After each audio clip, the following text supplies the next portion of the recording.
Boa noite, casa. Estamos juntos mais uma vez para a nossa roda de conversa, na presença de Jesus, ao redor do Evangelho, da Bíblia, sob a ministração do Espírito Santo, com a expectativa de termos experiências com Deus, o nosso Pai. E eu queria, antes de qualquer coisa, convidar você a orarmos juntos mais uma vez. Obrigado, Jesus, pela tua doce presença, tua companhia, que os nossos olhos não veem, nossos ouvidos não ouvem, nossas mãos não te tocam, nós não sentimos o teu cheiro e nem o teu gosto. Mas é pela fé que cremos que tu estás conosco, tu estás no meio de nós. Os nossos sentidos não te percebem, mas no nosso espírito estamos contigo e tu estás conosco. Dá-nos a experiência da tua presença enquanto juntos buscamos ouvir a tua voz. Fala conosco, que o teu Espírito Santo nos conduza a toda a verdade. Que o teu Espírito Santo nos abençoe, nos visite, enquanto estamos juntos. Te pedimos assim para a tua glória. Amém.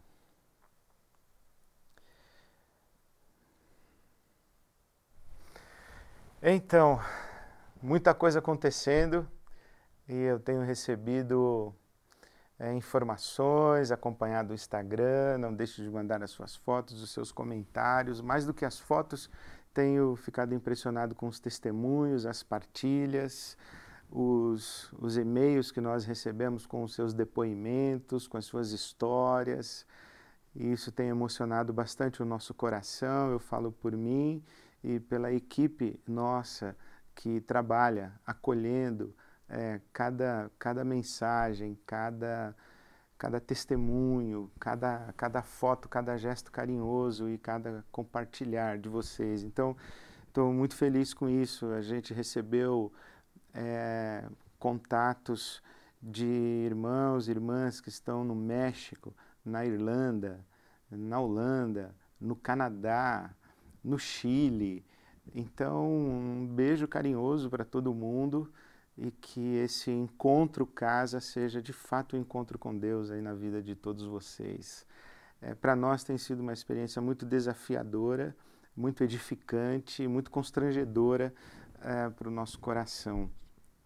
E eu vi um testemunho de pessoas que, por alguma razão, elas foram cada uma para uma igreja diferente na sua cidade e quando começamos o movimento Casa, elas se reencontraram, apesar de estarem em igrejas diferentes, comunidades diferentes, estão juntas no Casa uma vez por semana. Fiquei muito feliz com isso, porque o Casa é realmente isso, é um encontro, é uma roda de conversa, é a igreja de Jesus como ele descreveu, onde 2 ou 3 estiverem reunidos em meu nome, ali eu estarei.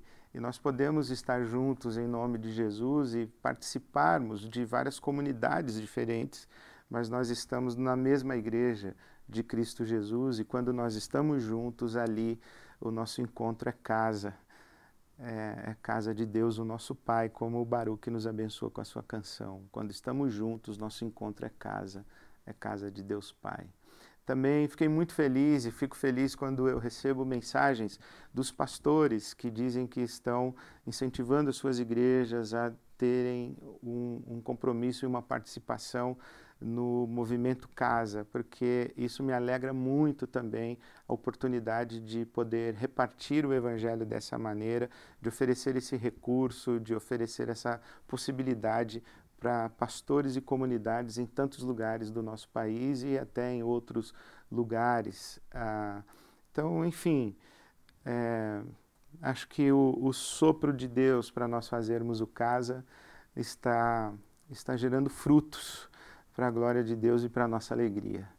Então, eu fico muito feliz de estarmos juntos mais uma vez nessa noite. Não esqueça de mandar suas fotos, as suas mensagens, @ibabicasa no Instagram, siga a gente ali, divulgue e participe com a gente. Hoje, a nossa conversa é sobre o capítulo 11 do Talmidim, que é Sermão. O título de hoje é Sermão, numa referência ao Sermão do Monte, ao Sermão da Montanha. Então, eu leio o Evangelho segundo São Mateus, o capítulo 5, versículo 20, quando Jesus diz: eu lhes digo que se a justiça de vocês não for muito superior à dos fariseus e mestres da lei, de modo nenhum entrarão no reino dos céus.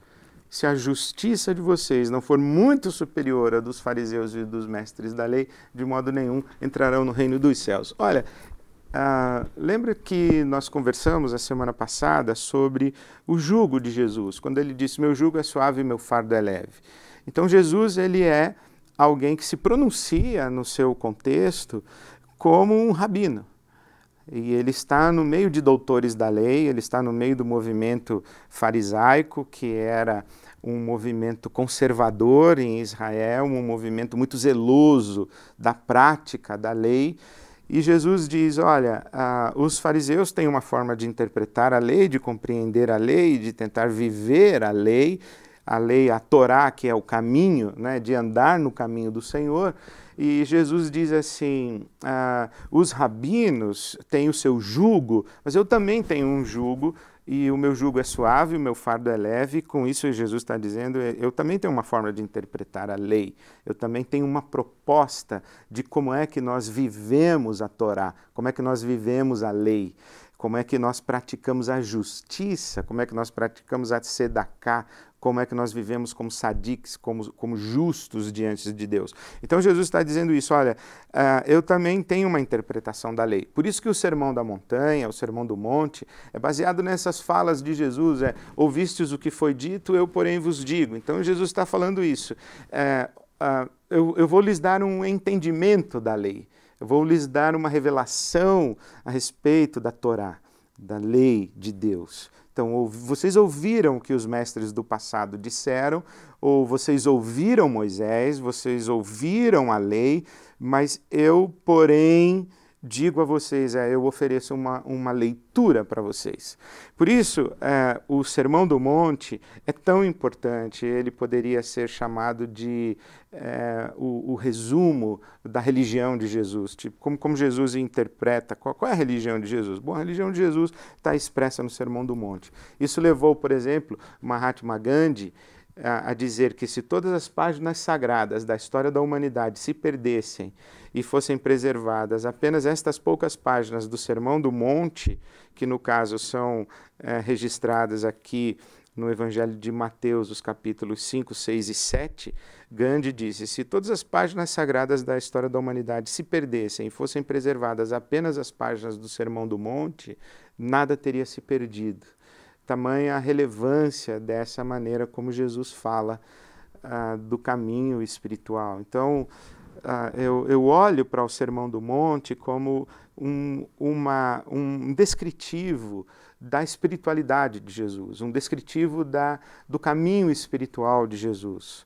O Sermão do Monte começa no capítulo 5, quando Jesus se assenta, e ele está no monte, então ele se assenta. O assentar-se, ter os discípulos à sua volta é uma expressão de autoridade, ele vai falar com autoridade, ele vai falar sentado com os seus discípulos aos seus pés, e ele está num monte, numa referência explícita de Mateus ao paralelo de Moisés no Monte Sinai e Jesus aqui no monte. Moisés pronunciando a lei e Jesus dizendo, eu porém vos digo. Então, esse Sermão do Monte é o caminho espiritual de Jesus. E é claro que quando a gente tenta resumir, quando a gente tenta estruturar de maneira pedagógica, didática, sintética, a gente corre o risco da simplificação e o risco de uma simplificação indevida. É quase que um sacrilégio tentar resumir a fala de Jesus, mas eu resolvi correr esse risco.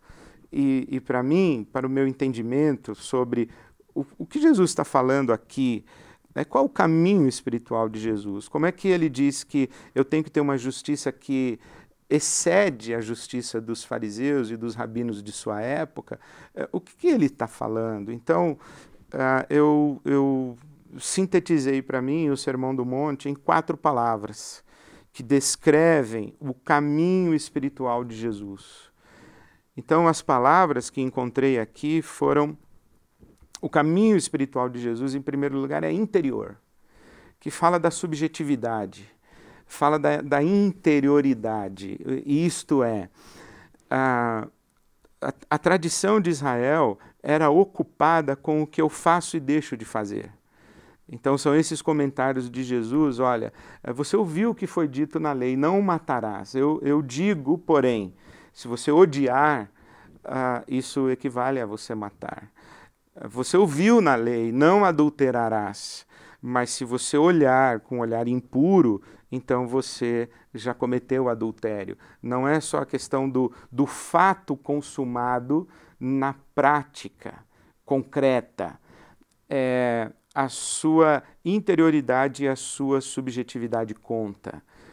O que Jesus está dizendo é que você pode não ter puxado o gatilho, mas se você desejou a morte de uma pessoa, ou se você abriga essa pessoa dentro de você com ódio, se você tem um espírito e um desejo de vingança, né? Eu me lembro um dia em que eu disse para uma pessoa que me feriu muito profundamente, eu disse para ela: para mim você morreu. E isso foi um gravíssimo pecado. Eu tive que voltar e pedir perdão para essa pessoa, porque é isso que Jesus está dizendo. Eu não matei aquela pessoa, mas dentro de mim eu matei. É como se ela deixasse de existir para mim. Eu matei na minha alma. Então ela me causou um dano, ela me fez um mal que foi tão significativo e causou dor e sofrimento para mim de tal monta que eu disse: olha, era melhor que você estivesse morta.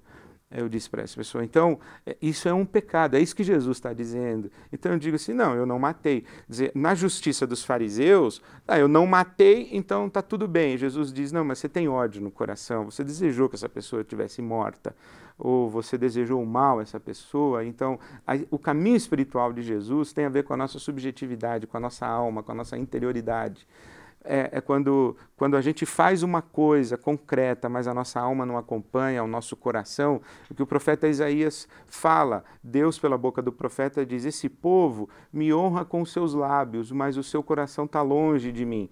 Então Jesus, ele vai buscar essa referência na lei e nos profetas para dizer: olha, vocês fariseus e vocês rabinos de hoje, vocês acham que a lei é uma mera questão de comportamento moral, mas não é. Ela é muito mais profunda, ela vai na sua subjetividade, na sua interioridade. Então o caminho espiritual de Jesus é interior. Isso ele também vai ilustrar com a questão do adultério. Falar: eu não fui para a cama com outra pessoa, eu não cometi adultério. Sim, mas você adulterou na sua alma, você abrigou dentro da sua fantasia, da sua psique, da sua subjetividade, você tem um romance platônico que a gente fala. Você está apaixonado, apaixonada por uma outra pessoa. Essa pessoa, inclusive, pode nem saber que é o objeto da sua fantasia, que é o objeto do seu desejo. Ela, na prática, ela nem sabe, mas dentro da sua alma, o seu afeto está capturado por um objeto de desejo que não é legítimo. E Jesus está dizendo: olha, você olhou com intenção impura. É claro que ele não está falando simplesmente do olhar no sentido de contemplar a beleza, e também não está falando, condenando o olhar, o belo e desejar, e ter o desejo despertado. Eu não penso que ele esteja dizendo isso, porque contemplar a beleza, contemplar o belo e ter o desejo despertado é um sintoma de saúde emocional, de saúde espiritual. Senão nós seríamos indiferentes às pessoas e às relações, aos afetos, e isso não é razoável. Então, nós podemos contemplar o belo, admirar o belo, ter o nosso desejo despertado, mas não sermos capturados e não trazermos aquilo para dentro da nossa interioridade, para a nossa subjetividade. Não vivermos esta fantasia e esse castelo dentro da nossa alma. Né? Por isso que a gente fala do adultério de alma. E hoje, nos nossos dias, há um fenômeno muito interessante que é o adultério virtual. Uma pessoa pode estar cometendo um adultério com outra que está lá do outro lado do mundo. Elas nunca se viram, nunca se tocaram, nunca se encontraram, mas os seus afetos estão capturados um pelo outro. Elas vivem um romance de alma, é um adultério de alma. Então, que na verdade esse romance chamado virtual, ele é real. E mesmo o romance da nossa subjetividade, também ele é real. Então, o caminho espiritual de Jesus, ele não é restrito ao comportamento moral concreto, observável, mensurável. Ele passa pela nossa subjetividade. Tem a ver com luxúria, tem a ver com cobiça, tem a ver com ódio, com vingança, com ressentimento, com mágoa, tem a ver com as disposições da alma e as nossas sombras da nossa alma. Quer dizer, Deus quer nos mexer e nos mudar e nos tocar lá no fundo, no que o apóstolo Paulo vai chamar depois de o homem interior, lá na nossa subjetividade mais profunda. Então, o caminho espiritual de Jesus, ele é interior.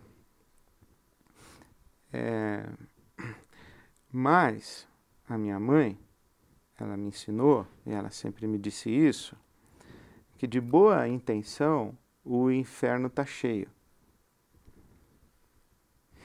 E isso significa também que a espiritualidade de Jesus, ela não é uma questão de subjetividade, de intencionalidade e de motivação, a minha interioridade, pessoas que dizem assim, não, mas eu estou em paz com Deus, no meu coração eu estou em paz com Deus. Quer dizer, tudo bem que se você está em paz com Deus no seu coração, isso é uma coisa entre você e Deus, mas o caminho espiritual de Jesus implica uma ação concreta também. Por isso é que Jesus diz ao final do Sermão do Monte, no capítulo 7, ele diz assim, nem todo aquele que me diz Senhor, Senhor, entrará no reino dos céus, mas aquele que faz a vontade do meu Pai. O caminho de justiça de Deus é um caminho de engajamento. Tem algo que a gente faz, colocar em prática, né? Não é uma questão apenas de foro íntimo.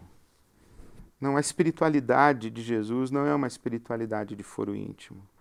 É uma espiritualidade que exige, inclusive, se você tem algo contra o seu irmão e você está no meio do louvor, Jesus diz claramente, para com esse negócio, vai lá resolver com o seu irmão, vai pedir perdão.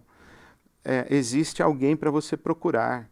Existe uma pessoa a quem você deve satisfação, existe uma relação que está comprometida e não adianta no seu coração você estar em paz quando à sua volta, na sua vida concreta, na sua dinâmica concreta de existência, existe conflito, existe necessidade não atendida, existe um clamor não respondido, existem pessoas feridas. Não vem você com esse papo de, não, eu estou em paz com Deus. Você está em paz com Deus, mas isso não basta. Nem toda pacificação ou nem toda paz externa é abençoada por Deus, porque ela pode ser uma paz fake, falseada. Porque aí a gente fica sorrindo um para o outro, mas dentro do nosso coração a gente está odiando, a gente está ressentido e Jesus está dizendo, não adianta você ficar sorrindo e dando abraço nos outros. Agora, também não adianta você ficar com o seu coração em paz se você não abraça os outros. Porque a espiritualidade de Jesus, em terceiro lugar, ela é relacional. Ela é muito relacional. A espiritualidade de Jesus é relacional. Isto é, Deus é amor. E para vivermos a espiritualidade de Jesus, nós vivemos nas dinâmicas das relações de amor. É isso que ele diz no capítulo 5, de 43 a 48, aqui no Sermão do Monte, é que nós devemos ser perfeitos como é perfeito o nosso Pai que está no céu. E em que sentido Deus é perfeito? Deus, ele faz nascer o sol sobre justos e injustos. Ele abençoa os bons e os maus. É nesse sentido que ele é perfeito. É que ele se relaciona de maneira amorosa com as pessoas, independentemente dos seus méritos. Deus não fica perguntando quem merece para que chova ou para que faça sol. O sol se levanta e abençoa bons e maus, justos e injustos. O dia ensolarado é também o dia de sol para o injusto que marcou o piquenique. Ele vai ser abençoado. Então, é isso que Jesus está dizendo.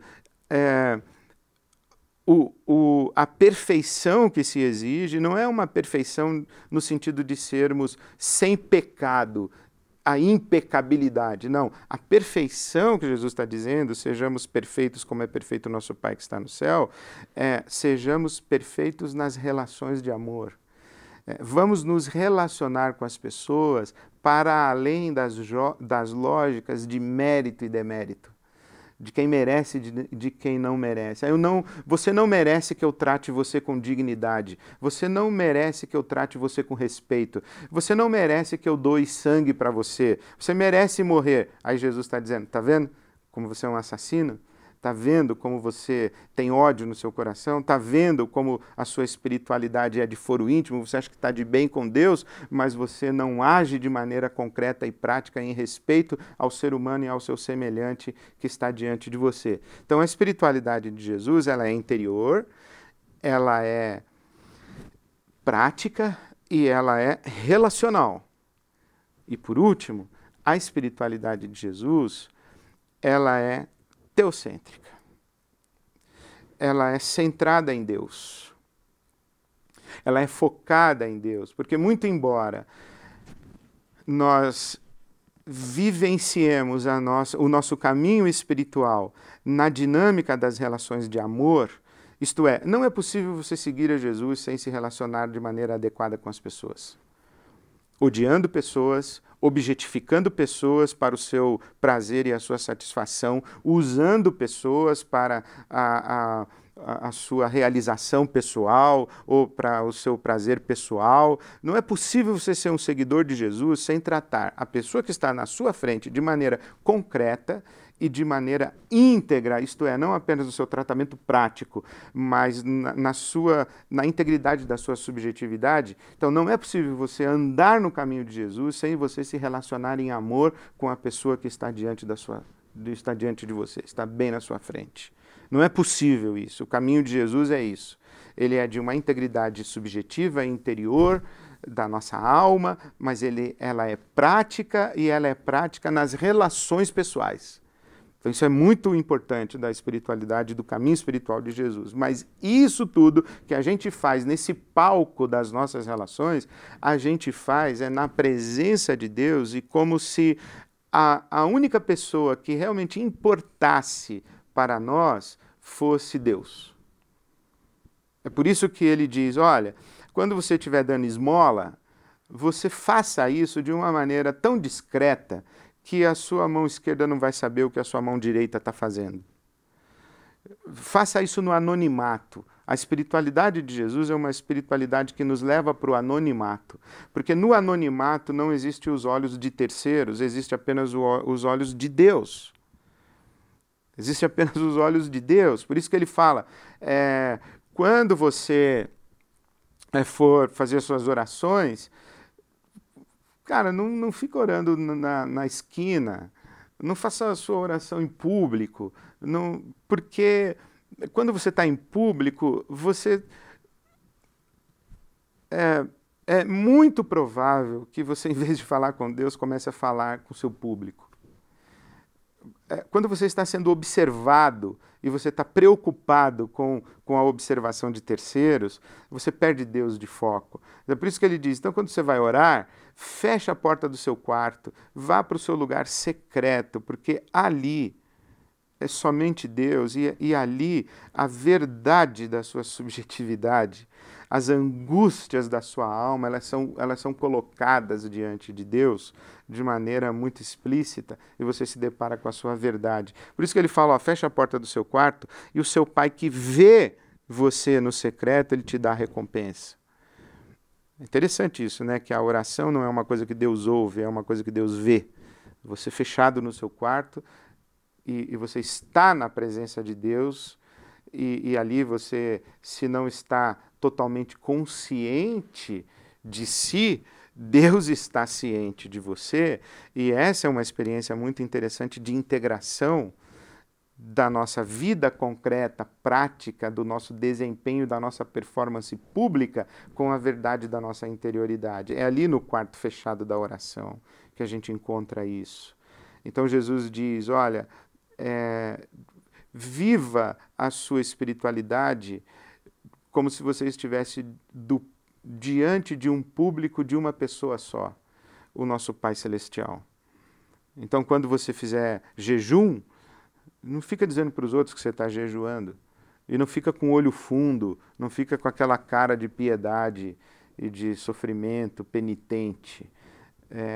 Faça isso, isso é uma experiência sua com Deus. Então, na espiritualidade de Jesus, o anonimato é algo muito importante que nos protege e nos empurra e nos convida a um caminho de integração e de autenticidade. Então, esse é o caminho espiritual de Jesus. O caminho espiritual de Jesus, ele é interior, ele é prático, ele é relacional, e ele é teocêntrico, ele tem Deus no centro, ele é ocupado com Deus.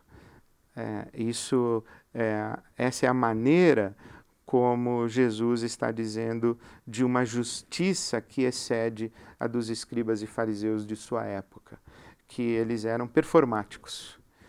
Eles se comportavam publicamente de maneira desconexa, a sua expressão pública não era coerente com a sua interioridade, tanto que Jesus fala que eles são sepulcros caiados, são túmulos que por fora estão limpos e brancos, estão purificados, mas dentro tem material em decomposição, tem apodrecimento. Então, eles tinham uma espiritualidade que era performática, pública, desconectada da sua subjetividade, da sua interioridade. Ela era uma espiritualidade vaidosa, autocentrada, e que negligenciava a dignidade das pessoas em volta, porque quem está preocupado consigo está pouco ligando para quem está por perto.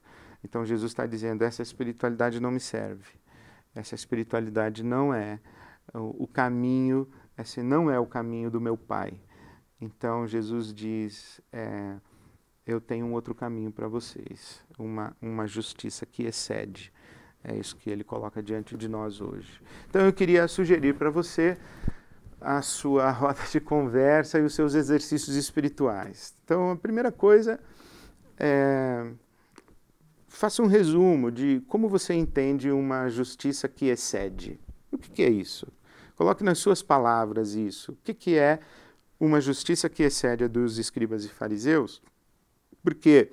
Porque se você não entendeu isso, Jesus está dizendo, quem não tem uma justiça que excede, não entrará no reino dos céus. Quer dizer, você vai ficar brincando de religião e não vai participar da dimensão espiritual que Jesus traz para nós, da nossa relação com o nosso Pai. Então, Jesus está dizendo, para de brincar de religião e viva de verdade. Então, o que é viver de verdade na presença de Deus para você? Como é que você traduz isso? A segunda coisa que eu sugiro para você é uma pergunta. Eu contei para você a minha experiência de um dia dizer para uma pessoa, para mim você morreu, e ter que voltar a ela e pedir perdão. A minha pergunta para você é, você já experimentou ódio? Você já foi ferido, ferida tão profundamente que lá na sua interioridade, na sua alma, você matou alguém? Como é que você se livrou disso? Se é que você se livrou. Se você não se livrou, eu queria abençoar você hoje à noite, para você colocar o seu coração diante de Deus e dizer a Ele, olha, tem uma pessoa morta dentro de mim. Eu não estou necessariamente estimulando você ao retorno da convivência, mas sim eu estou estimulando você à experiência do perdão. Então, será que tem alguém que machucou, feriu, causou danos a você a tal ponto de despertar em você esse ódio e fazer você, na sua alma, pecar contra ela? E talvez até ampliar, que o outro exemplo de Jesus foi o adultério.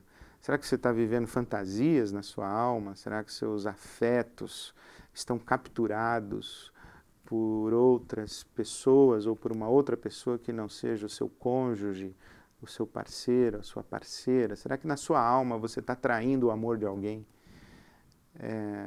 Eu queria estimular você a colocar isso diante de Deus e colocar essa questão diante de Deus.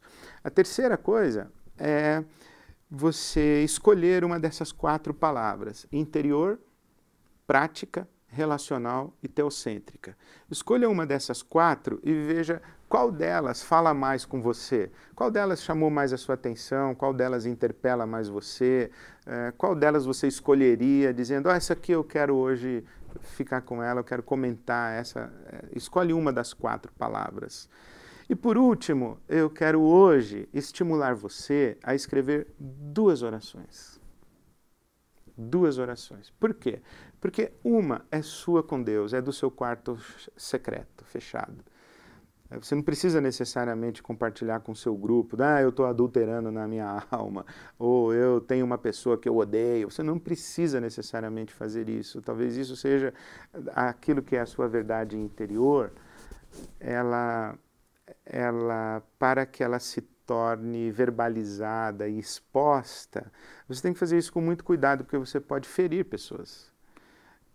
Você pode ser sincero e sincera demais, e sem levar em conta que as pessoas que estão ouvindo a sua confissão, elas podem ser feridas e machucadas pela sua confissão de verdade.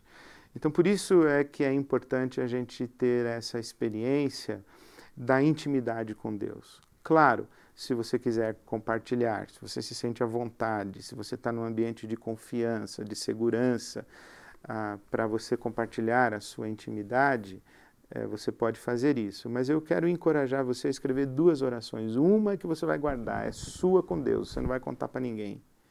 Ela é do seu quarto fechado, ela é do seu sigilo, ela é do seu secreto. E uma outra segunda oração que você vai compartilhar com o seu grupo. Depois disso, você ouve as orações, acolhe em silêncio e simplesmente diz um Deus te abençoe. Ao final, troque um abraço, um beijo santo e a gente se encontra de novo quinta-feira que vem. Um beijo para todos vocês, um beijo bem abençoado, um beijo santo, um beijo bento e até quinta-feira, se Deus quiser.